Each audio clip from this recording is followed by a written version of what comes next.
In just a second, we'll have a prayer. I don't have an interesting video or anything to start class with this time, so I'm sorry to let you down there. I should start the same way that Brian started a couple weeks back when he said that his voice was going out.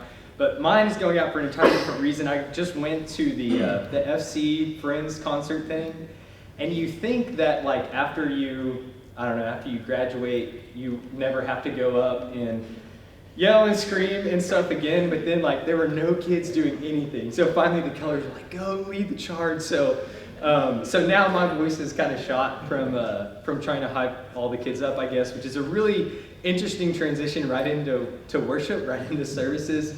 But I'm gonna do my best to kind of reorient myself and do my best to keep my voice at a level that all of you can hear and comprehend. Tonight we kind of have an interesting topic. It's a flex class, a review class, but I've noticed at Lost River that's just like a title for you to do anything pretty much with the class. So if it goes wrong, this was not a part of Brian's plan. So if it goes wrong, this is all on me.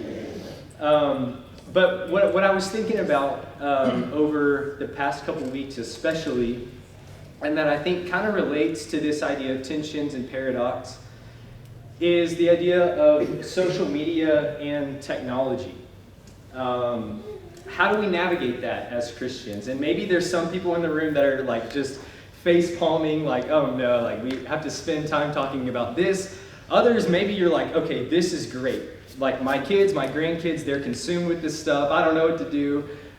So if nothing else, we can have a discussion, perhaps hopefully focus somewhat on ourselves. But if for no other reason than recognizing that, hey, this is probably a big problem among our young people. And so being able to think through that and navigate that is something that we should be concerned with. So we'll get into that in just a moment. But before we do that, I've asked Josh if he'll lead us in a prayer. Right. All right, so to kind of get into this discussion, I want to start by telling a story that my grandpa has shared with me a bunch of times. It's one of those stories where it's like, okay, I've heard this 10 times now. Maybe you have some of those stories. Maybe you tell some of those stories. And maybe you have a story that's similar to this. And afterwards, I would be somewhat curious. I don't want to spend a ton of time talking about it, but I'd be kind of curious if you have a similar story that you've heard before. So the story, as my grandpa tells it, is he was, it seems like he was in elementary school, just a young kid. And there was a man who was passing through town. And when my grandfather was growing up, he came from a very, very poor upbringing. And to kind of make ends meet, they basically were the first like Airbnb kind of people. They just would let people stay with them and put them up in kind of a makeshift add-on room that I guess my great-grandfather worked on. And so guests would come through pretty frequently, and they would pay them to stay there. And this particular guest, he was an older man, and he was actually traveling, as far as I understand it, by basically like lantern light, not like electricity, but by like a torch basically to get there. So that alone is pretty fascinating. But then he got there, and evidently I never met them, but my great-grandparents, I guess, were really good hosts. They loved having people over, and so they were visiting and talking. And finally, this older gentleman went to bed. He went to his room, and he looked over at this lamp, and he was just totally perplexed by it. And he tried to blow it out. And he tried a couple times, and he was looking all around, just totally confused about what this thing was. And so finally, he walked back into like the main area and asked them. He was like, "I don't understand what's going on." And they said, "Oh, it's a lamp. You know, you just go over, you turn the knob, or I don't know. Maybe lamps were different back then. I don't know. Maybe it was more complicated." But you think about that. I mean, that was when my grandfather was just a kid. Like that's not that long ago. It makes me question if that other guy had maybe some other things going on. But it's interesting, right? How vast of an improvement we have made in terms of technology in just the past couple of decades. And in some ways, that can be a really great thing. Like, I don't think any of us want to go back to traveling by torchlight. I don't think any of us want to go back to times before dishwashers and laundry machines and whatever. I don't think any of us want to revert to that, or even to go further back than that. I don't think any of us want to go back to a time before the wheel, right? That's a technology, right? So technology in and of itself is not inherently a bad and evil, corrupt kind of thing. But on the other hand, maybe this rapid advance does kind of give us some cause for concern. Recently, you probably saw the whole metaverse thing that Mark Zuckerberg and the Facebook crew is coming out with, or trying to come out with, where it's like this totally enveloped virtual world in which you can basically exist in, well, the metaverse, in this virtual reality. And he's trying to magnify that on a level that hasn't really been achieved before. And so that's kind of like a weird thing. And there's all this stuff with artificial intelligence, and what does all that mean? And maybe it kind of starts to get our heads spinning of just, whoa, what have we gotten ourselves into? This is a lot. And more recently, or maybe I should say more presently, we have just social media, smartphones, the internet. That's our present reality. That's not us looking toward the future and wondering what the road's going to look like ahead. But right now, that's the technology that is at our fingertips. And so how do we navigate that? And I want to start by just kind of laying out a bit of a sort of theology of technology. So we can first think about it in terms of the garden. And maybe that's kind of a weird place to start, right? Go all the way back to the beginning. We're talking about technology. I don't know exactly how this lines up in historical timeline, but is this like caveman kind of thing? We're going all the way back to the beginning. But I think it's important to go here because we see sort of the way, the vision that God has for how man should use technology. And so you remember he creates the world, he forms it to his goodness and to his glory. He calls it good, and then sort of the capstone, the crown of creation is man. Let us make man in our image. And so we read that, well, let's just open up to the beginning there in Genesis 1. If you have your Bible with you, you can follow along. But there in Genesis 1, in verse 26, it says, "Then God said, 'Let us make man in our image, after our likeness, and let them have dominion over the fish of the sea, over the birds of the heavens, over the livestock, over all the earth, and over every creeping thing that creeps on the earth.' So God created man in his own image. In the image of God he created him. Male and female he created them. And God blessed them. And God said to them, 'Be fruitful and multiply. Fill the earth and subdue it, and have dominion.'" And then he goes on to describe what they are to have dominion over the fish of the sea and the birds and everything, to have dominion over the world.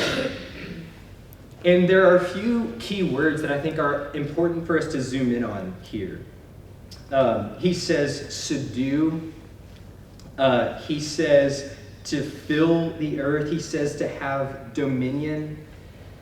And so it's this idea that God places man and woman in the garden as his image bearers, which is, if we were to go back to the ancient world, the idea of an image bearer would immediately strike us as royalty, as a sort of crowning of the gods. To be in the image of a god is to be divine in some way, to be noble and royal. And so that's how we were pictured in the very beginning. And how are they to go about filling the earth and subduing it and ruling over it and have dominion? Well, it's not just like, I don't know if y'all remember this. I haven't played very many video games, but it's not like where you kind of have like there's the map that you can see on the screen, and then the rest is like black around it. And so you just walk, and each time that you walk, the like darkness disappears and the land appears. You know what I mean? Does that make sense? It's not like that. It's not like God is saying, all right, just walk out of the garden and then the land will appear before you. No, the idea is that this is going to take effort. This is going to take work. This is going to take some kind of production from man and woman to actually subdue the earth, to actually have dominion over and rule it in the likeness of his image.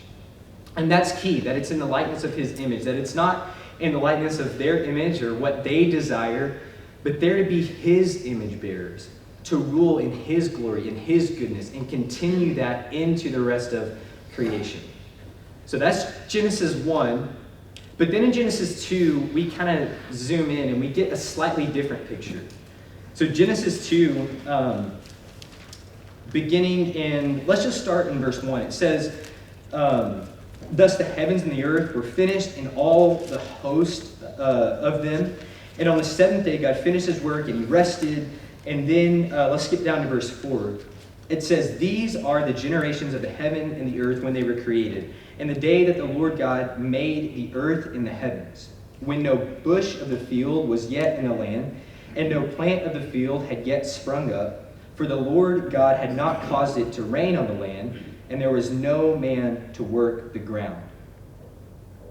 Okay, so God sees something isn't quite right with creation.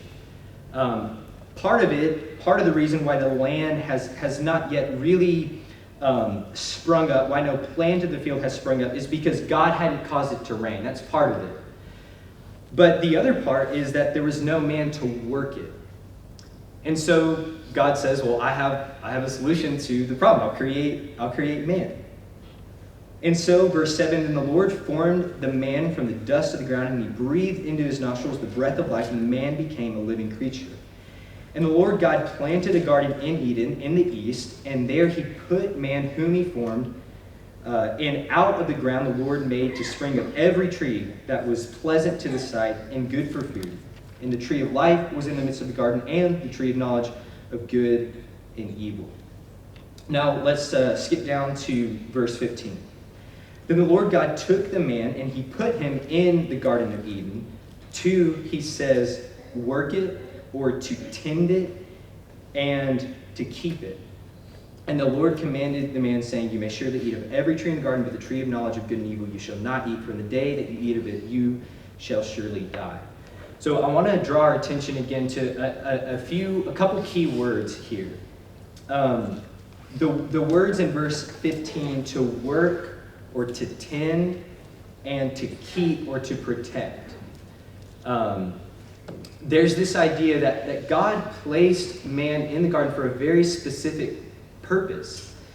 That it's not just like they're kind of hanging out. I don't know what you would do in a garden, just relax, I guess. That's part of it. There's rest. But he has a vision for them in mind, that they're going to tend it, they're going to cultivate it, they're going to bring the potential that God packed into creation into being. That's their role, which to me, that's amazing to me, that God packs this earth with potential, and he says, I want Adam and Eve, I want you to bring this into being. And he says to keep it, to guard it, to protect it from the chaotic forces that are threatening it. And so we might ask the question, well, how is this going to happen? How do we tend it? How do we cultivate it? How do we keep and protect and all these different things? Well, I think that's exactly where we would use the word technology. I mean, that's where it comes in, right? And we read more about the potential that's packed into the garden. We read about the resources that it has that's flowing out, and it flows to these different corners of the earth, and Adam and Eve are supposed to use those resources. But from the beginning, God has this vision in mind of what he's going to accomplish in creation, and how Adam and Eve, the crown jewels of his creation, his divine image bearers, his royalty, his priest and priestess in the garden, are going to accomplish that end that God has in mind. But then quickly, and perhaps I spent already a little too much time on that, but then where do we see technology kind of really start to go wrong? Can you think a little bit further down the narrative where maybe you, after we just have gone through this daily Bible reading, can you think of a moment where it seems like technology and human ingenuity takes a turn for the worst? Is there a particular story that comes to mind? Babel. Yeah, Babel. There we go. Resounding answer, right? And what was it about Babel that was so tragic? Was it that they developed a new technology of the brick? Was that the problem? What was it in Genesis 11? Well, there in Genesis 11, verse 3, it says, "Come, let us make bricks and burn them thoroughly." And they had brick for stone and bitumen for mortar. If you know what that is, let me know. Then they said, "Come, let us build ourselves a city and a tower with its top in the heavens, and let us make a name for ourselves, lest we be dispersed over the face of the whole earth." And the Lord came down to see the city and the tower which the children of man had built, which is just incredible to me, right? They want to build this tower to the top of the heavens and reach the peak of human existence and human ingenuity to make a name for themselves, and God has to come down to see it. But then he says, "Behold, they are one people, and they have all one language, and this is only the beginning of what they will do. And nothing that they purpose to do will now be impossible for them." And by that, I don't think God necessarily has in mind that nothing will be impossible in the sense of this technology and ingenuity will increase to a point where they actually will reach heaven, that they will attain their goal. But I think specifically the idea is that the amount of pride and wickedness and evil within a city of corrupted people and corrupted leaders will only lead to ruin. There is no amount of evil that is impossible for them to accomplish if I allow this to continue. And so God, we know, confuses their language, disperses them. And so we might read a story like that and say, okay, we have the garden, and there's this picture of beauty and life and abundance, and the role of Adam and Eve, and the way that human ingenuity is supposed to look. And then we fast forward to Genesis 11, and we have this terrible picture of a city that is booming and vibrant, but is corrupt and tainted with sin, and is destroying the way that God desired things to be. And so we might look at that and say, well, that means we need to do away with the city, right? Away with that kind of technology, away with that kind of ingenuity. And I see a couple people kind of like smiling a little bit. What's interesting is that people really do believe that, right? I listened to a couple podcasts about how people were saying that cities are just all for ruin, that they're no good, that they're driving steel frames into the earth. And these aren't like hardcore. I don't mean to be like demeaning toward anyone, but they're not like what we might think of as like the tree hugger type of person. These are people who are biblical scholars who are saying, look, we need to do away with this city. It's all bad and evil and corrupt, and this technology is awful. And so, what are we to make of this? Well, I want to fast forward all the way to the end, and then we'll get into some discussion, because I think that's what's really important about this. So, fast forward all the way to the end, and what do we see? We see a picture of the garden repeated, right? Tree of life is there. There's the river flowing in the midst of it. There's so many allusions that go back to what it was like in the very beginning. But it's not just a garden, it's also a city. It's the New Jerusalem, and the kings of earth are bringing their glory into it. And what I think we see is the best of human ingenuity and potential, and the glories, if we could use that word, of human technology, coinciding perfectly and beautifully with God's design. We have this beautiful garden city. That's what's pictured at the end. And so let me read one quote that I hope will kind of pull all of that together. If that sounded I don't know, interesting and maybe perhaps didn't quite make sense, I think this quote will kind of help bring it all together. This is from a book. I would highly recommend it. It's 12 Ways Your Phone is Changing You, which probably immediately makes me sound like, well, I don't know what it makes me sound like. But it's a really good read. So here's, in the introduction, here's how he puts this idea. This is Tony Reinke. He says, "In the beginning, God created Adam out of mud and Eve out of a rib. Yahweh bent down and he exhaled breath into their lungs. And they awoke into a strange world of oceans and sunshine, mountains and fruit, unnamed animals, untilled soil, untapped materials such as diamonds and gold and silver and iron. God first commanded his creatures to make babies, to collect food, and to govern animals. But in those early commands, God already had drawn his end game into his blueprints. The garden was only a beginning.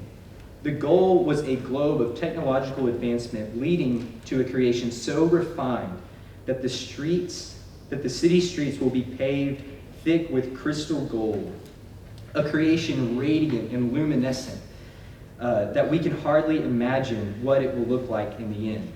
So when Adam and Eve awoke and walked into the garden, an unseen, much larger plan was also set in motion. The untilled garden would become a glorious city." And he says, we find ourselves in the middle of this garden to city unfolding of history. And God is governing the entire process in several ways. Between the guardrails of natural law, as well as the guardrails of abundance and scarcity of certain raw materials in the earth, and carried forward through his image bearers, each wired for innovation, the trajectory of technological progress from the garden to the city was set in motion. This process is entirely initiated, intended, and guided by God. And then I put the last part of this quote up there, just so we can look at it. I should have clicked through that. But the last part of that quote is this: "Between the muddy rural beginning of the garden and the gleaming urban finale, we must fill in the story." Because that's where we find ourselves, journeying now in God's sovereignly guided history.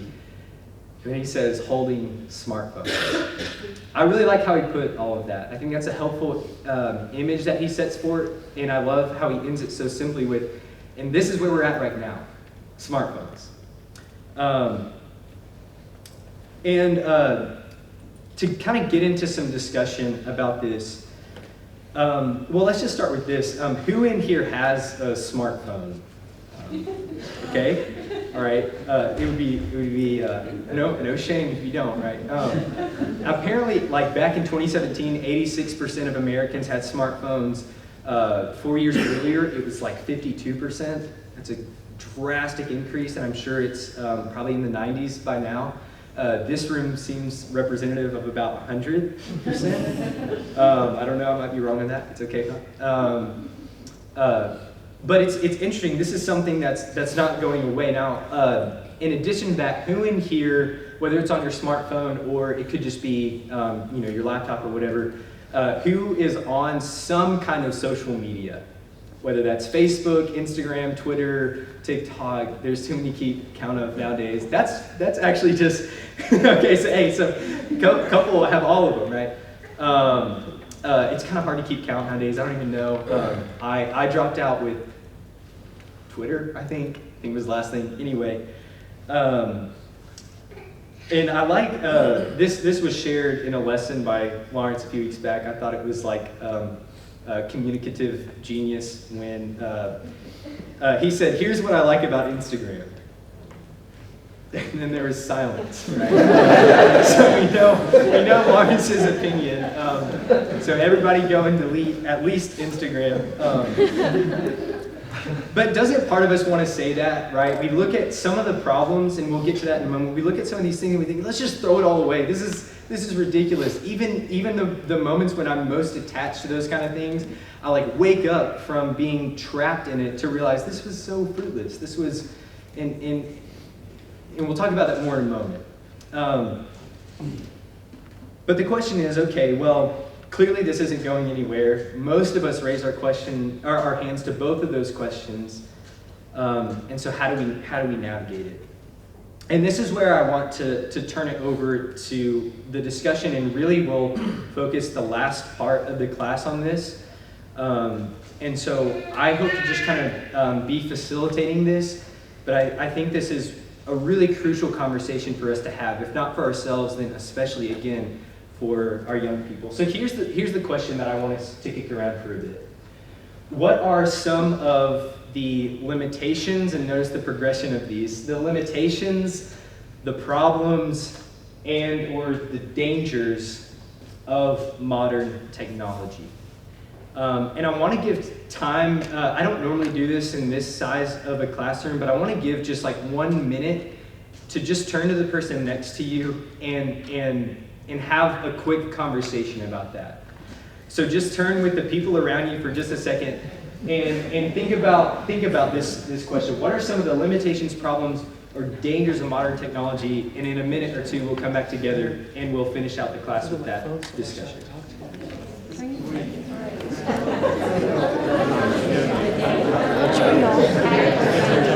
Hi.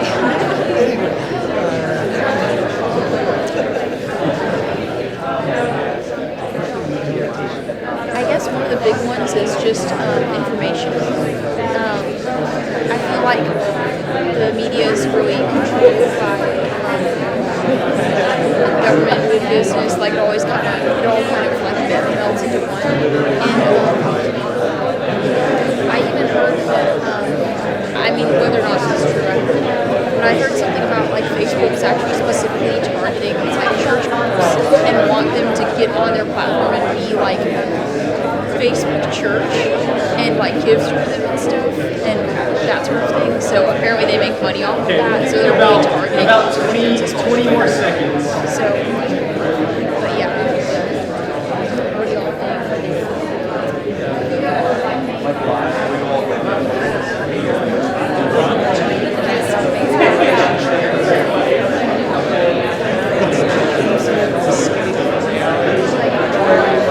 All right. Hey everybody, so we can probably continue the rest of the night talking about these things. And what I hope from all of this is that it springboard into more discussion. I love hearing buzz in the room. I mean, who knows? Y'all could be talking about anything, so I don't know why. Hey, great job, high five. You could have talked about anything. But I hope that this does just begin a discussion, because there is so much to unpack with this. There's thousands of books to read, both by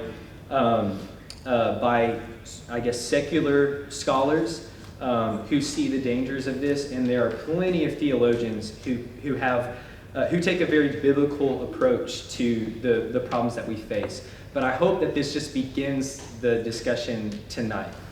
And so I thought about maybe like breaking it up in sections, but let's just free for all. You can share either what you said or what your neighbor said. That's what I love about this. Everybody has a chance to comment, even if you share someone else's. But what do you think about that? What are some of the limitations, problems, or dangers of modern technology? And if we can, let's kind of ease our way into it, right? Let's not go straight to the bottom yet. We like to talk about the big dangers and stuff, but the thing that struck me was I've heard multiple people talk about how things like tone can't be conveyed through text typically. I've seen sarcasm kind of conveyed through text, through memes and stuff, but especially when you're interacting with someone who you don't know personally, and especially if you don't have like the webcam on the face-to-face, you could say something that to you is innocuous, and someone else might accuse you of being hateful or something. Right, and that happens a lot. I mean, raise your hand if that's happened. No, just kidding. Don't raise your hand. But that's probably all happened. That's probably happened to all of us, right? If in no other platform over text, right, things get miscommunicated all the time, right? It's hard enough just in person for me. So yeah. Well, I was thinking of the progression of how my world when I was growing up got bigger as I got older.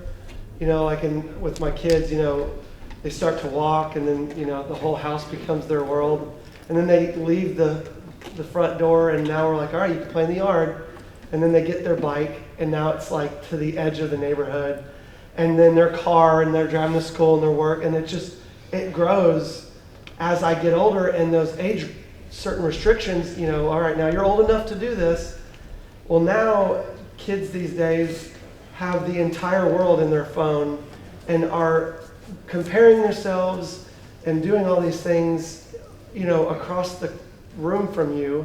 As a parent, it's a little frightening to think the possibilities of what could be going on just right across the way. Yeah. And so it's just, where we had limitations, like technology didn't allow us to go a certain, we had to wait for that age restriction. Today, a 12-year-old can, is comparing themselves to the, whatever. So anyway. Yeah. I think you raised so many good points there, and I'm sure we'll touch on more of that in a moment. It reminds me of something that Phil Robertson said. This is not Duck Dynasty Phil Robertson, but Phil Robertson, who preaches down in Gainesville.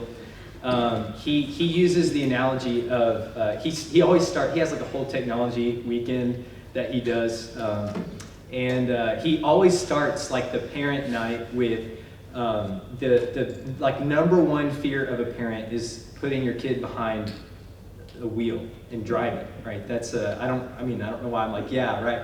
I don't have a kid, but I can imagine that would be a terrifying thing. So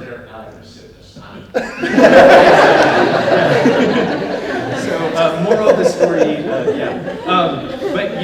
you think about that. I mean, I think that's such a great point that Matt raised. That like what we're putting them behind, I think, is far more terrifying, or should be far more terrifying than behind the wheel of a car. And we definitely need to recognize that. Yeah. Back in the ancient days at Western, would send a memo to someone, and a lot of times we would dictate that memo to a secretary who would type up the memo, bring it back to you, and you would read it, and you'd say, wow, did I really say that?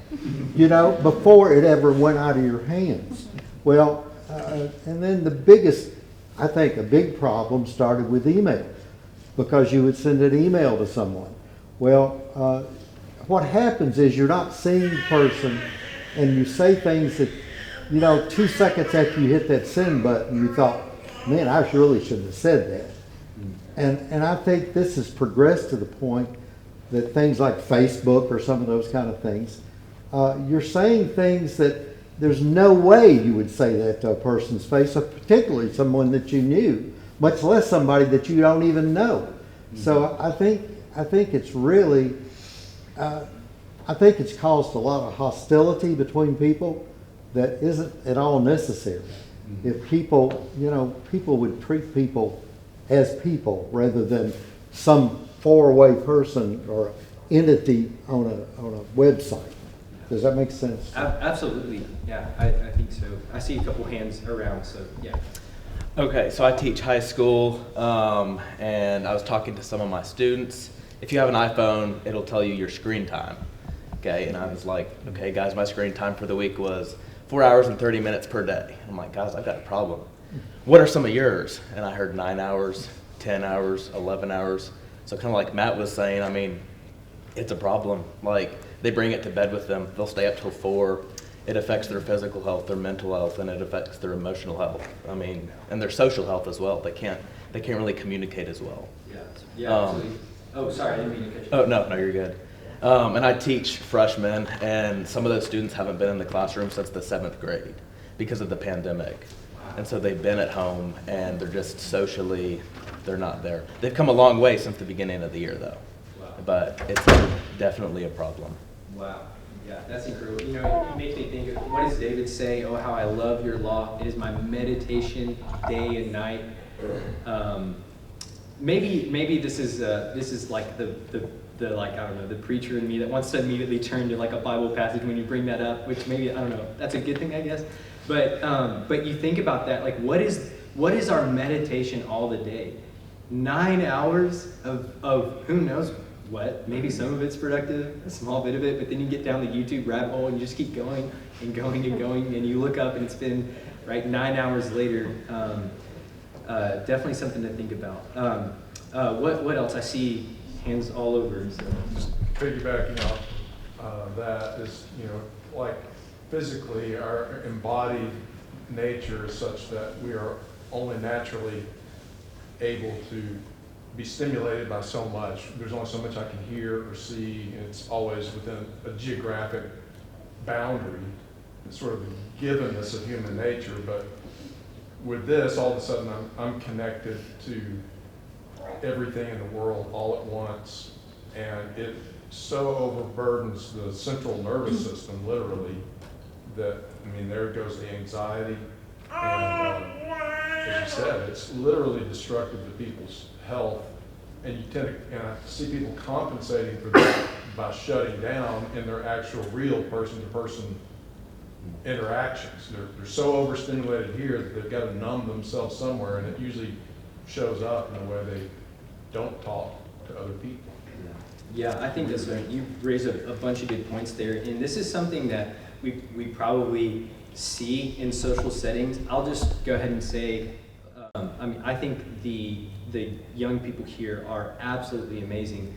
One thing that is interesting, though, is I see the social anxiety come up, and this is a bit of like a pacifier. It's a way of guarding myself so that I don't have to have that seemingly awkward social interaction, and that happens a lot. It's a way to make up. And you dove into kind of the psychology of it. There is a ton of psychology behind this. The developers, the engineers of Facebook, Instagram, whatever you name it, people who have left those companies and people who are still working for those companies will be the first to tell you that there is a ton of psychology that goes into this, and that is specifically designed for addiction. Probably the most evident way, or the most obvious way, is what we might call doom scrolling. And you know what I mean? Sometimes you might refresh it and something pops up, or sometimes you might refresh it and nothing pops up, or sometimes you refresh it and it's the shoes that you looked at 3 weeks ago that it's like, wow, this is now divinely inspired. I'm supposed to have these shoes. Like it's intricately designed to keep you hooked. In fact, there's a term for it that I think I wrote down somewhere. So you might remember this from like Psychology 101, positive intermittent reinforcement. That's the design for social media. That's exactly what the design is, and it's the same design that goes into a slot machine, interestingly. So if you thought I was crazy enough for mentioning a book about 12 ways your phone is changing you, now I'm comparing phones to slot machines, but take it for what it's worth. Yes? There's a documentary I'm sure a lot of people have seen. It's called The Social Dilemma, and it's so scary to watch. It talks about how the internet will study you and study your searches and put advertisements in your way, and it studies you so well that it knows exactly where you're heading to try to catch you, and it just really shocked me. Yeah, that would be another resource that I would highly, highly recommend, right? I mean, even like get a watch party together or something. I think it's so helpful for us to see, and it's really good. It's a really great resource. Mm-hmm. Yeah, so also I think another really interesting part of this is that I think God has put a lot of things that can benefit our health in nature. And there are numerous scientific studies about that as well. And there's a really good book about that I've read called The Nature Fix. But whether it's like the sense of certain tree species can help us be calmer, or the patterns we see in the way that trees grow called fractals, like seeing those things impacts the way that we think. It like helps calm us. Yeah. So with that, I actually really, really dislike that author worded the garden as like the muddy rural beginning, because I think on our existence on earth, the garden was God's ideal. I think he did design us to have that interaction with nature. And I think that farming and actually working the land is something that God intentionally designed. And another book kind of about that is The Unsettling of America by Wendell that's like about the way that industrial agriculture and industrialization of like our cities and I guess maybe I sound like the people you were trying not to speak fun of, but I think like having that disconnection from having this connection with God's creation, which is another thing we see in the Psalms, the praise of seeing all of God's creation, which I think is like something we should be seeking to do. Anyway, long story short, I do think there's a lot to be talked about with the first things that you were saying, not only in that we have all these new issues with technology and media, but that there are many solutions to them by returning to that simpler lifestyle and seeking fulfillment through those things instead of like the instant gratification of technology. Yeah, I think that's a really, really great point, and I hope that it didn't sound like I was disagreeing with that. And just to defend Tony Reinke for a second, I've read enough to know that he would 100% agree with you. He was using that subjectively. Yeah, I don't think any theologian would call the Garden of Eden a muddy, rural place in an intentional way. But yeah, he's drawing out a theology. Yeah. There is. I'm talking too much. There is, because I wholeheartedly embrace that too. But like you pointed out, there is in Scripture. This is where our paradox and tension comes in. Yeah, this sort of idealized, garden, rural, pastoral, beautiful beginning, but it is also maybe immature. Not that it's not perfectly good for what it is, but if you look at Revelation, as you point out, in the final picture, it's developed into something more. But as you pointed out, here we are stuck in the middle. The Tower of Babel shows us there are ways to utilize technology in directions that are God dishonoring and destructive to each other, where we can't communicate, which is what's happening in social media. But that doesn't mean that technology is inherently wrong. We're here to, as sub-creators under God, develop and grow. So it's like trying to take that tension in hand and move in a way that truly is God-honoring and good for humanity. Right, absolutely.